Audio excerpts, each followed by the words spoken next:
Programme کا منعقد ہونا، علماء کرام کا آنا، آپ حضرات کا یہاں جمع ہونا، یہ سب کے سب اللہ کی بڑی بڑی نعمت ہے۔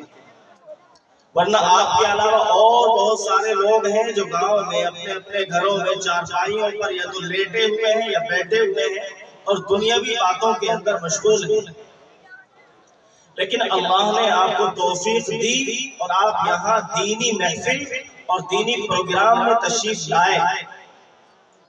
یہ اللہ کا انتخاب ہے، گویا اللہ نے آپ کے اوپر کرم اور فضل کا معاملہ کیا ہے، یہ اللہ کی نعمت ہے۔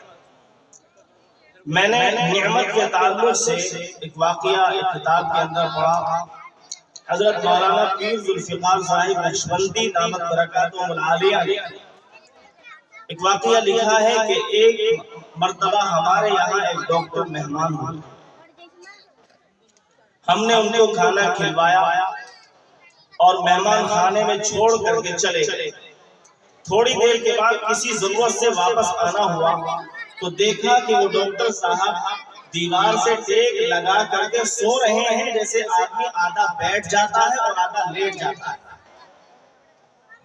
ہم نے ان کو جگایا اور یہ سمجھا کہ شاید بے خیالی میں یہ اسی طرح بیٹھ کر کے سو گئے۔ ان کو جگانے کے بعد کہا کہ ڈاکٹر صاحب اچھی طرح لیٹ کر سو جائیں، شاید آپ بیٹھے بیٹھے سو گئے۔ تو ڈاکٹر صاحب نے بتایا کہ دراصل میں جان بوجھ کر کے اسی طرح سویا ہوا، بے خیالی میں نہیں سویا ہوا، اور وجہ اس کی یہ ہے کہ میں لیٹ کر سو ہی نہیں سکتا۔ کیوں؟ اس لیے کہ ہر انسان کے گلے کے اندر ایک ڈھکن ہوتا ہے۔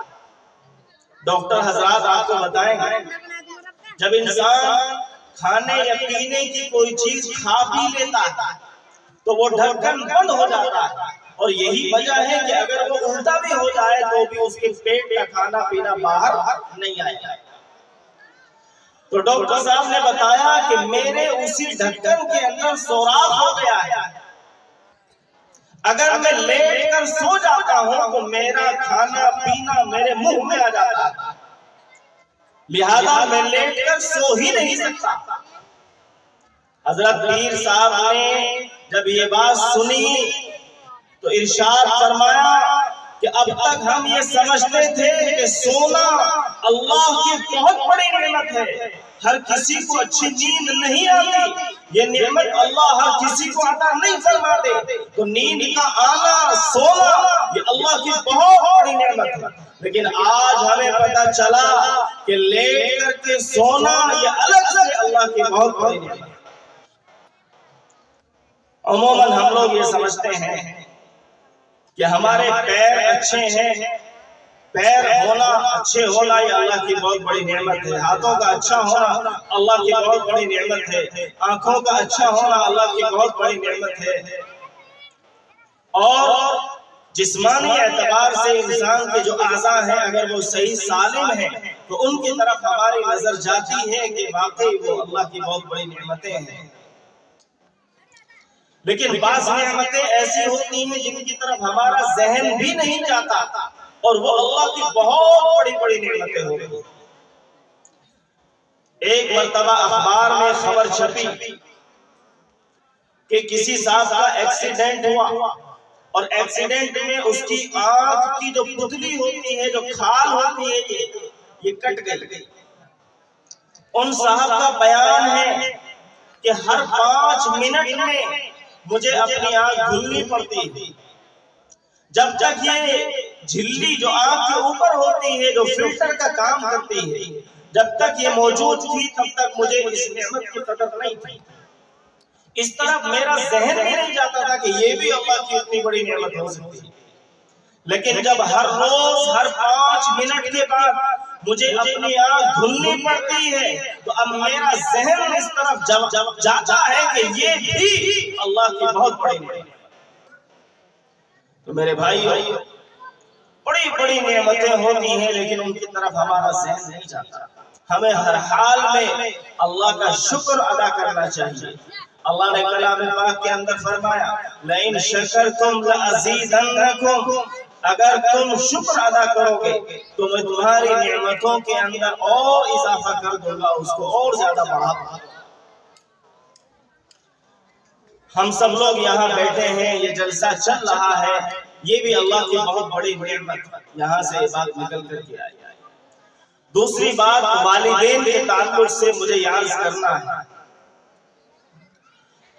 والدین کے تعلق سے بھی زیادہ سے زیادہ 5-7 منٹ میں اپنی بات مکمل کروں گا۔ اس کے بعد جو آیت کریمہ میں نے پڑھی ہے وہاں سے اپنی بات شروع کروں گا۔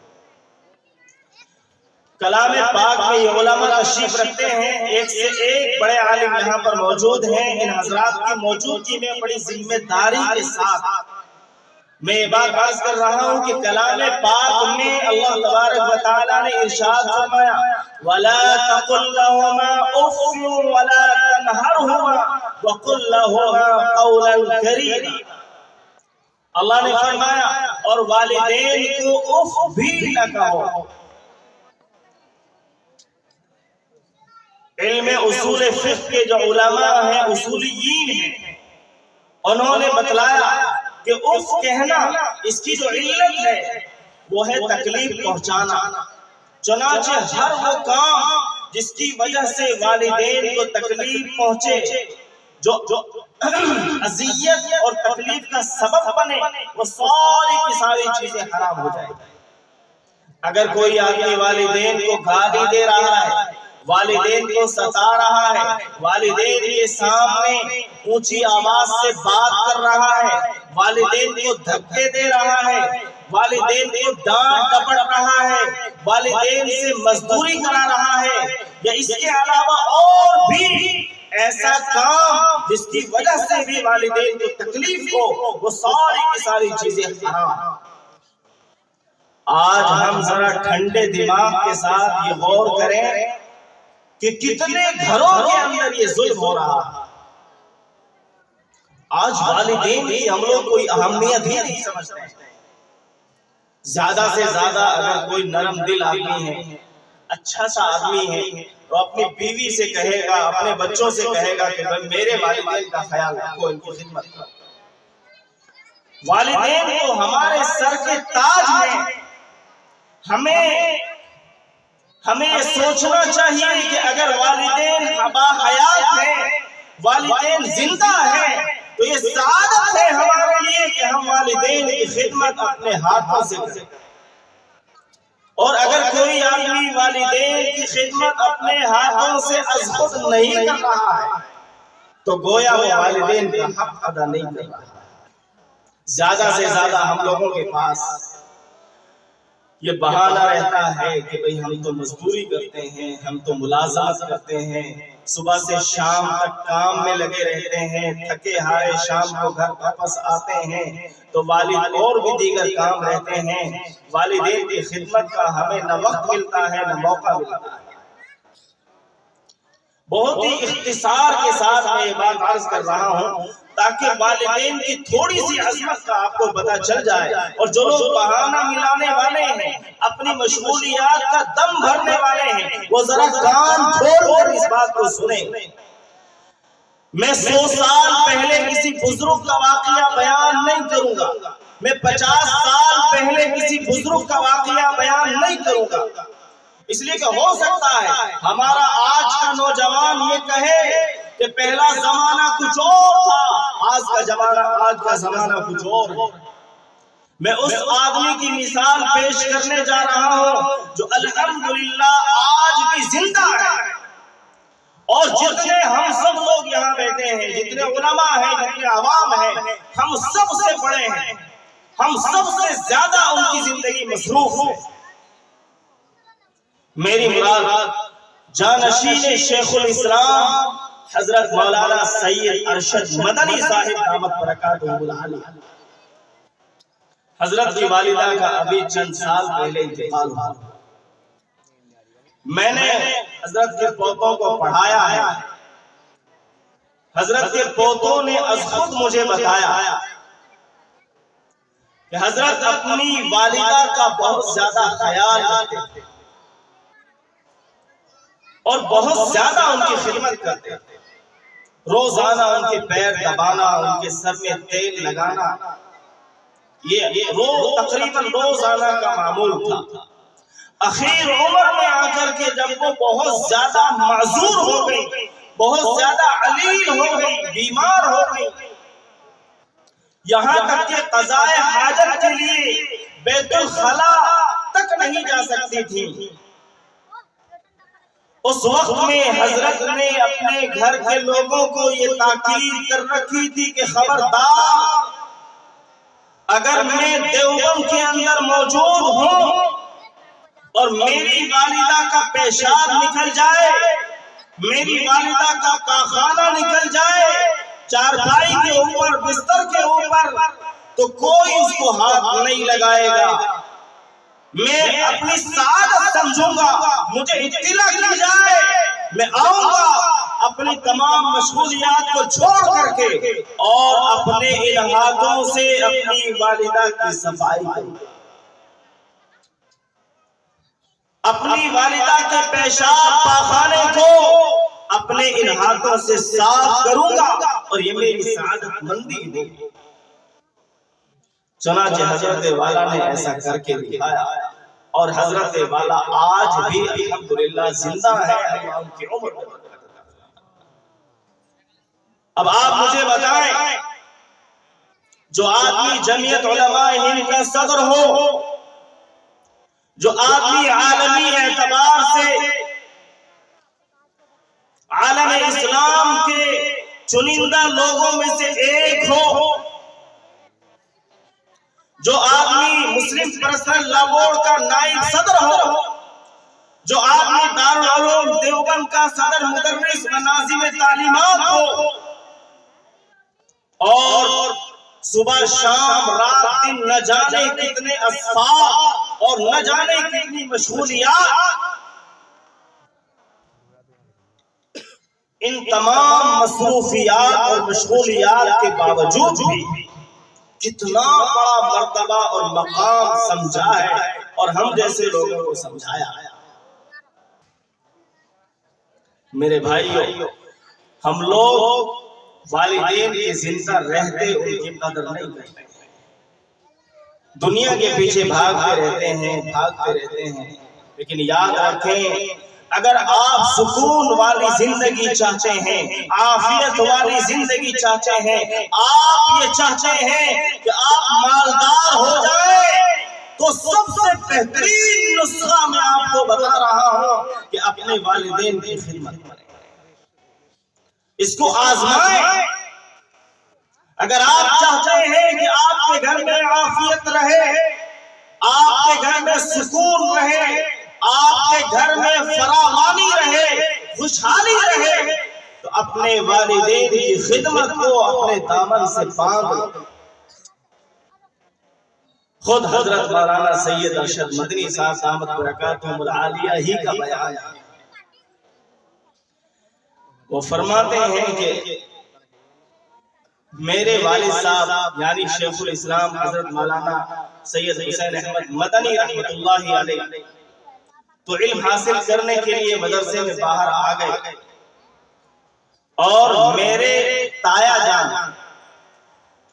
والد صاحب کے پاس رہ کر کے ان کی خدمت کیا کرتے تھے۔ میرے والد صاحب نے اپنے استاد کی خدمت کی تو اللہ نے شیخ الاسلام بنا دیا، میرے تایا جان نے، میرے بڑے ابو جان نے اپنے والد کی خدمت کی تو اللہ نے انہیں اتنا نوازا کہ آج خود ان کو معلوم نہیں ہے کہ کتنی دولت ان کے پاس۔ بعض لوگ تو یہاں تک بھی کہہ دیتے ہیں کہ آدھے مدینے میں ان کا قرضہ ہے، اتنا اللہ نے ان کو مال و دولت سے نوازا۔ تو میرے بھائی، دنیا میں تو یہ ہے کہ اللہ خوب مال و دولت عطا فرمائیں گے، آخرت میں یہ ہے کہ اللہ تبارک و تعالی جنت عطا فرمائیں گے۔ اس لیے آج سے ہمارے جو نوجوان یہاں پر بیٹھے ہیں، آج سے یہ تہیہ اور عزم کر لیں کہ انشاءاللہ ہم اپنے والدین کی خدمت کریں گے، ذرہ برابر بھی والدین کو تکلیف نہیں پہنچائیں گے، بھئی ہاتھ اٹھا کے بتلاؤ کون کون عمل کرے گا؟ عمل کریں گے یا نہیں انشاءاللہ؟ یہ سب کے لیے ہے۔ میں بھی عمل کرتا ہوں، کوشش کرتا ہوں، میں بھی کوشش کرتا ہوں۔ میرے والدین دیہاتی آدمی ہیں، میں ان کے پیر بھی دباتا ہوں، تیل بھی لگاتا ہوں، سر بھی دباتا ہوں، اور میں اس کو اپنی سعادت سمجھتا ہوں۔ ہر نوجوان کو یہ کوشش کرنی چاہیے، زیادہ سے زیادہ کوشش کرنی چاہیے۔ بہت سی مرتبہ ایسا ہوتا ہے کہ والدین کو تکلیف پہنچانے کی وجہ سے ہمارے اوپر بڑی پریشانیاں آ جاتی ہیں، لیکن ہم لوگوں کو احساس نہیں ہوتا اور اس کا پتہ نہیں چلتا ہے۔ علامہ رفیق صاحب رحمۃ اللہ علیہ بہت بڑے بحر العلوم گزرے، جامع العلوم والفنون گزرے۔ ان کے پاس ایک صاحب آئے، رونے لگے۔ انہوں نے عرض کیا کہ حضرت میری بہت اچھی نوکری تھی، بہت اچھا کاروبار تھا، بڑی اچھی زندگی چل رہی تھی، لیکن اب میں بیمار ہو گیا، بہت زیادہ پریشان ہوں، نوکری بھی چھوٹ گئی۔ حضرت نے معلوم کیا کیا تمہارے والدین زندہ ہیں؟ اس آدمی نے جواب دیا کہ والدہ زندہ ہے، والد صاحب زندہ نہیں۔ کہ یاد کرو، ہو سکتا ہے جانے انجانے میں کبھی والدہ کے دل کو ٹھیس پہنچ گئی ہے، وہ تم سے ناراض ہو گئی۔ تو انہوں نے یاد کیا، ان کو یاد آیا کہ ہاں ایک مرتبہ ایسا ہوا تھا کہ میں نوکری سے شام کو واپس آیا، آنے کے بعد میں نے دیکھا کہ میری والدہ اور میری بیوی دونوں جھگڑ رہے ہیں۔ میں نے اس وقت میں غصے میں آ کر کے اپنی والدہ کو ڈانٹ دیا اور یہ کہہ دیا کہ اے اماں، تمہیں اس کے علاوہ کوئی اور کام نہیں ہے، تم میری بیوی کو روزانہ پریشان کرتی رہتی ہو، آخر کب ہمارا پنڈا چھوڑو گی؟ والدہ کے دل پر یہ بات لگی، رونے لگی، اپنا دامن اللہ کے سامنے پھیلایا کہ یا اللہ، میرا شوہر زندہ نہیں ہے، اسی بچے کے اوپر میرا بھروسہ تھا، لیکن آج یہ بھروسہ بھی اٹھ گیا۔ اسی وقت سے یہ آدمی بیمار ہو گیا، نوکری چھوٹ گئی، خوشحالی ختم ہو گئی۔ حضرت نے فرمایا کہ جاؤ اپنی والدہ سے معافی مانگو، ان کو خوش کر لو، اگر وہ خوش ہو گئی تو انشاءاللہ پہلے سے بھی زیادہ اچھی نوکری تمہیں مل جائے گی اور تمہاری بیماری بھی ٹھیک ہو جائے گی۔ یہ صاحب گئے، جا کر کے اپنی والدہ سے معافی مانگی اور رونے لگے، بلبلانے لگے۔ بہرحال یہ بچہ تھا، وہ ماں تھی، بھلا ماں کے دل میں بچوں کے لیے بڑی محبت ہوتی ہے۔ جب اس نے رو رو کر ماں سے معافی مانگی، ماں نے اس کو معاف کر دیا، اور اللہ کی جانب سے یہ ہوا کہ اس کے بعد سے وہ آدمی صحت یاب ہونا شروع ہو گیا۔ تھوڑے ہی دنوں میں روح بصیحت ہو گیا اور پہلے سے بھی اچھی نوکری اللہ نے اس کو عطا فرمائی۔ دوسری مرتبہ حضرت علامہ صاحب کے پاس گیا اور جا کر کے شکریہ ادا کیا اور کہا کہ حضرت آپ نے بڑا اچھا نسخہ مجھے بتایا۔ تو میرے بھائیو، آج ہم علماء کے پاس آتے ہیں، تعویذ والوں کے پاس آتے ہیں، اماموں کے پاس آتے ہیں اور آ کر کے کہتے ہیں کہ ہمارا کاروبار اچھا نہیں چل رہا ہے، گھر میں برکت نہیں ہو رہی ہے، پتہ نہیں گھر میں دل نہیں لگتا ہے۔ والدین نے تجھے پالا پوسا بڑا کیا، پڑھایا لکھایا، اور جب 2 روپے آنے لگے تو بیوی نے کہہ دیا اگر ان 2 روپیوں کو آج جمع نہیں کیا گیا تو کل ہمارا کوئی پرسان حال نہیں ہوگا، کوئی بھائی کسی کا نہیں ہوتا، کوئی والدین کسی کے نہیں ہوتے، جس کے پاس پیسہ ہوتا ہے سب اس کے ہوتے ہیں۔ اور یہ جھٹ سے الگ ہو گیا۔ والدین کی تکلیف ہوئی ہوگی کہ نہیں ہوئی ہوگی، اور پھر بھی ہم اس گھر میں سکون تلاش کرتے ہیں، پھر بھی ہم چاہتے ہیں کہ ہم پل بھر میں مالدار ہو جائیں، پھر بھی ہم چاہتے ہیں ساری کی ساری خوشیاں ہمیں مل جائیں۔ امام صاحب بیچارے تعویذ بنا کر دے دیتے ہیں دل کی تسلی کے لیے کہ جائے، کسی کے پاس جانے کی ضرورت نہیں۔ علماء کا دیدار، علماء سے مصافحہ، علماء سے معانقہ، علماء کی صحبت، یہ ساری چیزیں اپنی جگہ درست ہیں، لیکن تمہارے گھر میں تمہارے جو والدین ہیں، خدا کی قسم اگر آپ ان کی قدر کر لیں تو اللہ آپ کو کبھی نامراد نہیں کرے گا۔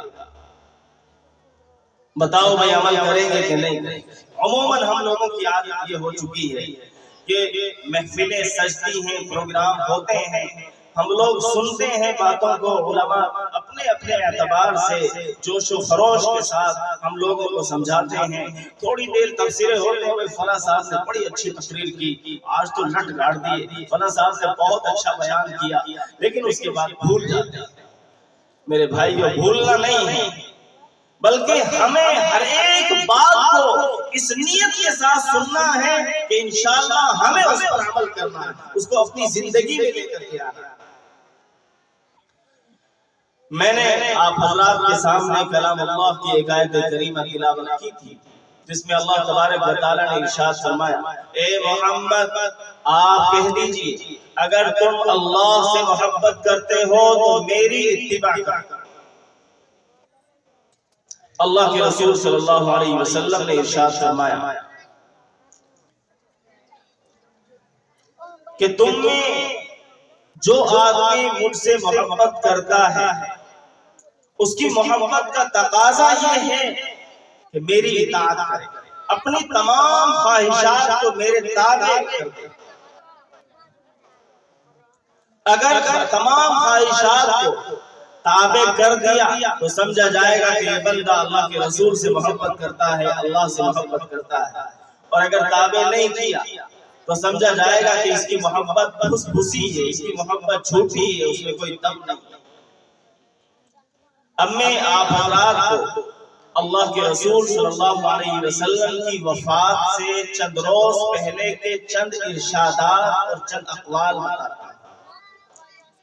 ظاہر ہے جب کوئی بندہ دنیا سے جاتا ہے اور اس کو خود معلوم بھی ہو جائے کہ اب تو دنیا سے جانے والا ہے، وہ چند اقوال کیا ہوں گے، کتنی اہمیت ہوگی اس کی نگاہ میں، اس کا اندازہ ہم لگا سکتے ہیں۔ حدیث شریف کے اندر آتا ہے اللہ کے رسول صلی اللہ علیہ وسلم نے ایک مرتبہ ظہر کی نماز پڑھائی اور آپ منبر پر تشریف لے گئے۔ اس سے پہلے کبھی ایسا نہیں ہوا تھا کہ آپ نے ظہر کی نماز پڑھائی ہو اور آپ منبر پر تشریف لے گئے۔ صحابہ کرام حیران کہ آج کیا معاملہ ہے، تمام صحابہ کرام بیٹھ گئے، اللہ کے رسول منبر پر تشریف لے گئے، تمام صحابہ کرام آگے آگے کو ہو کر کے بیٹھ گئے۔ اس کے بعد اللہ کے رسول نے ایک بات ارشاد فرمائی کہ اے میرے صحابہ، اللہ نے اپنے ایک بندے کو اختیار دیا ہے دنیا میں رہنے کا اور آخرت کو پسند فرمانے کا۔ اللہ نے اپنے ایک بندے کو اختیار دیا ہے دنیا میں رہنے کا اور آخرت کو پسند فرمانے کا۔ ابھی اللہ کے رسول نے صرف اتنی ہی بات ارشاد فرمائی تھی، حضرت ابو بکر صدیق رضی اللہ تعالیٰ جو اسی مجمع کے اندر تشریف فرما تھے رونے لگے۔ حدیث شریف میں آتا ہے فغشی ابو بکر، اتنے زیادہ روئے کہ بے ہوش ہو گئے۔ صحابہ کرام ان کو ہوش میں لانے کی کوشش کرنے لگے، جب ہوش میں آئے تو صحابہ نے معلوم کیا اے ابو بکر تمہیں کیا ہو گیا تھا؟ ابھی تو اللہ کے رسول نے صرف اتنی ہی بات ارشاد فرمائی ہے کہ اللہ نے اپنے ایک بندے کو اختیار دیا ہے دنیا میں رہنے کا اور آخرت کو پسند فرمانے کا، ابھی معلوم بھی نہیں ہے کہ وہ بندہ کون ہے۔ حضرت ابو بکر صدیق رضی اللہ تعالیٰ نے جواب دیا اے میرے دوستو، تم جانتے نہیں وہ بندہ کوئی اور نہیں بلکہ ہمارے اور آپ کے محبوب سرکار دو عالم حضرت محمد صلی اللہ علیہ وسلم ہیں۔ اب نبی ہمیں چھوڑ کر جانے والے ہیں، اب ہم یتیم ہو جائیں گے، اب ہماری دنیا لٹ جائے گی، اس لیے کہ جب نبی ہم سے جدا ہو جائیں گے تو ہمارا کچھ بھی باقی نہیں رہے گا۔ اللہ کے رسول صلی اللہ علیہ وسلم نے حضرت ابو بکر صدیق رضی اللہ تعالیٰ عنہ کے کندھے پر ہاتھ رکھا اور فرمایا قد صدق ابو بکر، ابو بکر نے بالکل سچ کہا ہے، وہ بندہ کوئی اور نہیں بلکہ اللہ نے مجھے اختیار دیا ہے دنیا میں رہنے کا اور آخرت کو پسند فرمانے کا، اور میں نے دنیا کے مقابلے میں آخرت کو پسند کر لیا ہے، لہذا اب میں اس دنیا کو چھوڑ کر کے جانے والا ہوں۔ صحابہ کرام بڑے غمزدہ ہو گئے، پریشانیاں ان کے چہروں پر آیا ہو، ایسے غمزدہ ماحول میں اللہ کے رسول صلی اللہ علیہ وسلم نے چند باتیں ارشاد فرمائی۔ آج ہم لوگ مذاق میں گالیاں دے دیتے ہیں، بات میں گالیاں دینے کی عادت پڑی ہوئی ہے۔ آج ہم اس چیز کو ہوشیاری سمجھتے ہیں کہ اگر کسی کا مال ہم نے دبا لیا، کسی کا ڈولا کاٹ لیا، ناجائز طریقے سے ہم نے کسی کو ستا دیا، تو ہم یہ سمجھتے ہیں کہ ہم بڑے چتر ہیں، ہم بڑے بہادر ہیں۔ تو سنو، اللہ کے رسول صلی اللہ علیہ وسلم نے ارشاد فرمایا کہ اے میرے صحابہ، اب میں دنیا چھوڑ کر کے جانے والا ہوں، لہذا میں یہ چاہتا ہوں کہ آپ لوگوں سے حساب کتاب یہیں پر برابر ہو جائے، لہذا اگر میں نے پوری زندگی کسی کو گالی دی ہو تو وہ آج یہیں پر کھڑا ہو جائے اور مجھ سے اپنا انتقام کرے۔ کوئی کھڑا ہونے کے لیے تیار نہیں۔ دوسری بات ارشاد فرمائی، اے میرے صحابہ، اگر میں نے کسی کا مال ناجائز طریقے سے ہڑپ لیا ہو تو وہ آج یہیں پر کھڑا ہو جائے اور مجھ سے اپنا انتقام کرے۔ اے میرے صحابہ، اگر میں نے کسی کی زمین دبائی ہو تو وہ آج یہیں پر کھڑا ہو جائے اور مجھ سے اپنا انتقام لے لے۔ اے میرے صحابہ، اگر میں نے کسی کو مارا ہو تو وہ آج یہیں پر کھڑا ہو جائے اور مجھ سے اپنا انتقام لے۔ کوئی کھڑا ہونے کے لیے تیار نہیں۔ حالانکہ صحابہ کرام کا مجمع کھاٹے مار کا سمندر وہاں پر موجود تھا۔ دراصل آپ علیہ السلام تو معصوم تھے،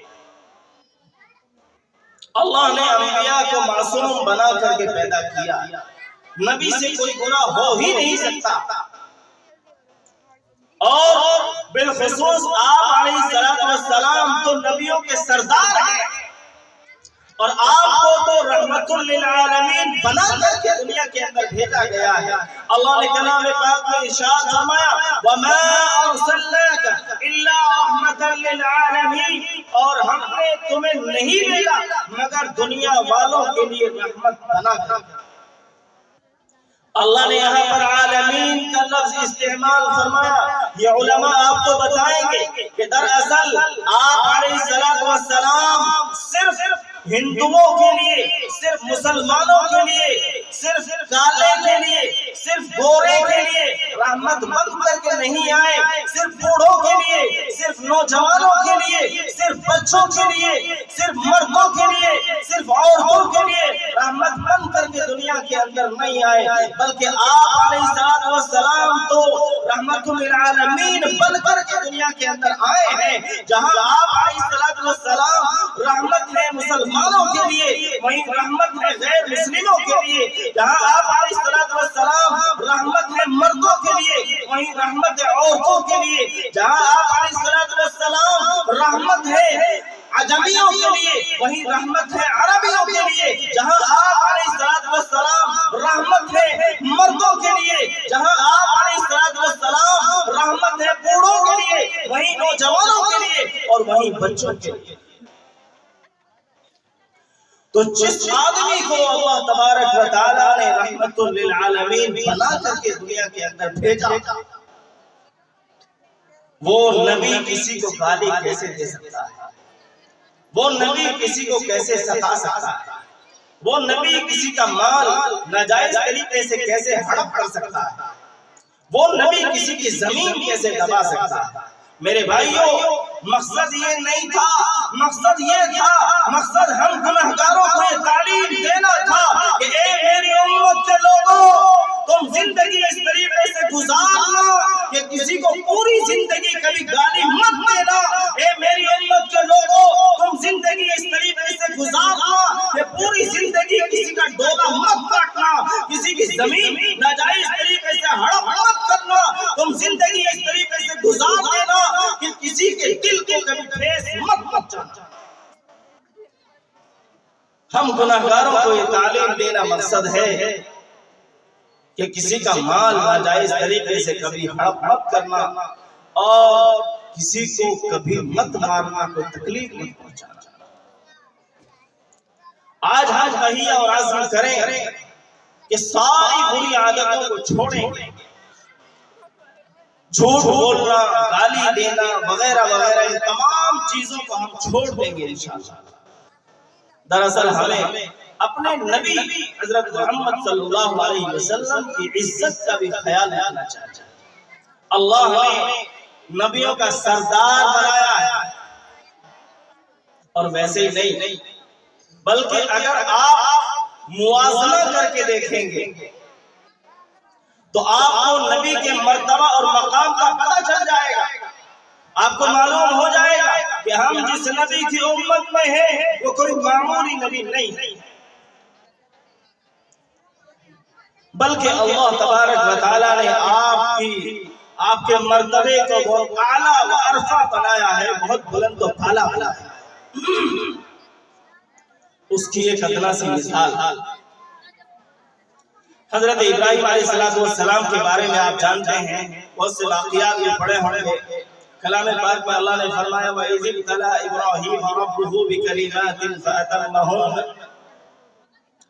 اللہ نے فرمایا کہ اللہ تبارک و تعالیٰ نے حضرت ابراہیم علیہ السلام کو بہت سی پریشانیوں، بہت سی امتحانات کے اندر مبتلا کیا۔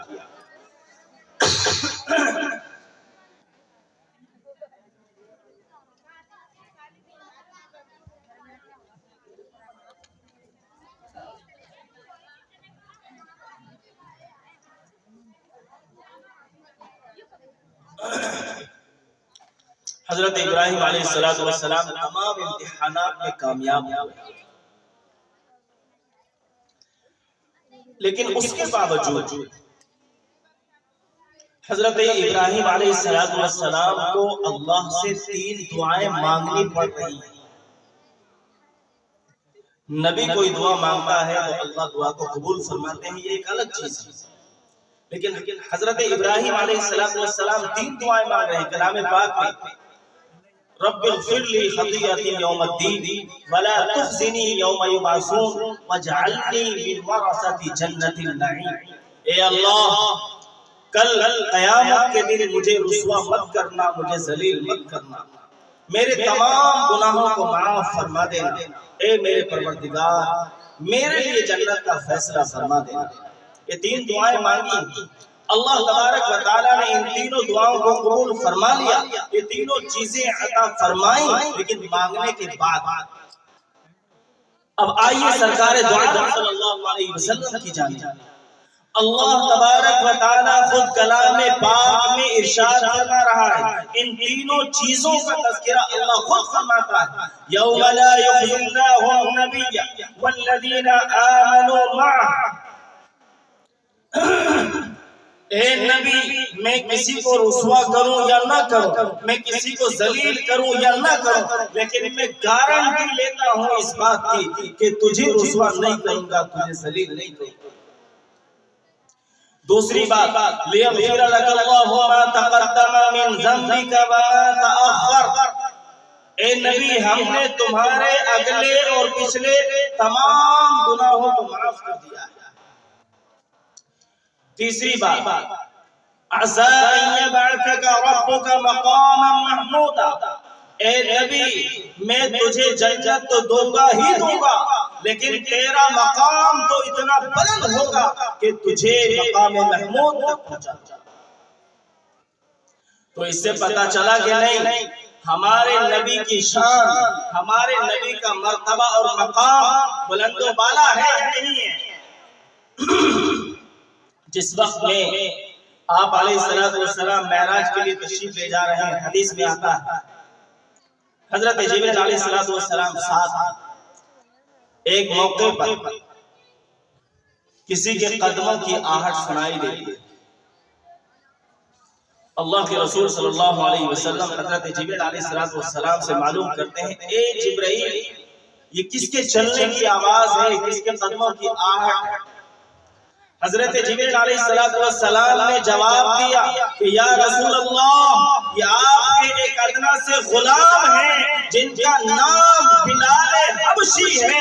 اللہ نے آپ کے ایک ادنا سے غلام کو اتنا مرتبہ اور مقام دے رکھا ہے کہ یہ بلال حبشی جب زمین پر چلتا ہے تو اس کے قدموں کی آہٹ آسمانوں میں سنائی دیتی ہے. ماشاءاللہ بھائی جانے کی فضا نہ بنائیں. بیان کے فوراً بعد انشاءاللہ دعا ہو رہی ہے. حضرت مفتی صاحب کے بیان کے فوراً بعد انشاءاللہ دعا ہونے والی ہے. حضرت علامہ صاحب تشریف لانے والے ہیں. بس چند لمحوں کے بعد وہ دعا فرمائیں گے تب اس جلسے کا نشست کا اختتام ہوگا. آپ فضا نہ بنائے جانے کی بالکل. ہاں آنے والے ہیں تم. میں بھی زیادہ لمبی بات نہیں کروں گا. تو میں یہ عرض کر رہا تھا کہ اللہ تبارک و تعالیٰ نے دکھا دیا کہ تمہارے ایک ادنا سے غلام ہیں, ان کا بھی ہمارے یہاں اتنا بڑا مقام, اتنا بڑا مرتبہ ہے, تو تمہارا مقام کتنا بلند ہے, کتنا بلند ہے. کلام پاک میں اللہ نے فرمایا فَكَانَ قَابَ قَوْسَيْنِ أَوْ أَدْنَىٰ. جس وقت میں آپ معراج کے لیے تشریف لے گئے ایک مقام پر پہنچ کر کے حضرت جبریل علیہ السلام نے فرمایا کہ یا رسول اللہ آگے جانے کی مجھے اجازت نہیں, لہذا اگر میں نے ایک قدم بھی آگے رکھا تو میرے سارے کے سارے پر چل جائیں گے, آگے کی مجھے بالکل بھی اجازت نہیں. اب آگے کا سفر آپ کو تنہا طے کرنا ہے. اب آپ علیہ السلام عرش معلیٰ پر ہیں, عرش معلیٰ پر آگے بڑھ رہے ہیں. آپ علیہ السلام اللہ کی رحمت کو اپنی جانب متوجہ کرنے کے لیے ارشاد فرماتے ہیں التحیات للہ والصلوات والطیبات. اے اللہ جتنی بھی میں نے مالی عبادتیں کی ہیں, جتنی بھی بدنی عبادتیں ہیں, جتنی بھی قولی عبادتیں ہیں, جتنی بھی فکری عبادتیں ہیں, یا اللہ ساری کی ساری تیرے لیے. ہم التحیات پڑھتے ہیں کہ نہیں پڑھتے ہیں؟ یہ التحیات کہاں سے آئی؟ اسی معراج کے سفر سے آئی. جس وقت میں آپ علیہ السلام نے یہ چند جملے ارشاد فرمائے اللہ کی رحمت متوجہ ہوئی, اللہ کی جانب سے جواب آیا السلام علیکہ ایھا النبی ورحمۃ اللہ وبرکاتہ. اے نبی تم پر اللہ کی جانب سے سلامتی ہو, تم پر اللہ کی رحمتیں ہو, تم پر اللہ کی برکتیں ہو. اس مخصوص موقع پر بھی رسول اللہ نے ہمیں نہیں بلایا. ارشاد فرمایا السلام علینا وعلی عباد اللہ الصالحین کہ یا اللہ ہم پر بھی سلامتی, رحمتیں اور برکتیں ہو, اور ہماری امت کے جو نیک لوگ ہیں ان کے اوپر بھی یہ ساری چیزیں. اللہ نے اس مخصوص موقع پر جو اللہ اور اس کے رسول کے درمیان بات چیت ہوئی اتنی پسند آئی کہ اللہ نے نماز کے اندر اس کو واجب قرار دے دیا. جو آدمی جو مسلمان نماز پڑھے گا اس کے لیے واجب ہے کہ وہ تحیات. میرے بھائی اس کے بعد آپ علیہ السلام آگے بڑھتے ہیں فَكَانَ قَابَ قَوْسَيْنِ أَوْ أَدْنَىٰ. ذرا دھیان سے سنیں. کلام پاک میں اللہ نے فرمایا کہ دونوں کے درمیان ایک کمان کا فاصلہ ہے یا دو کمان کا فاصلہ ہے.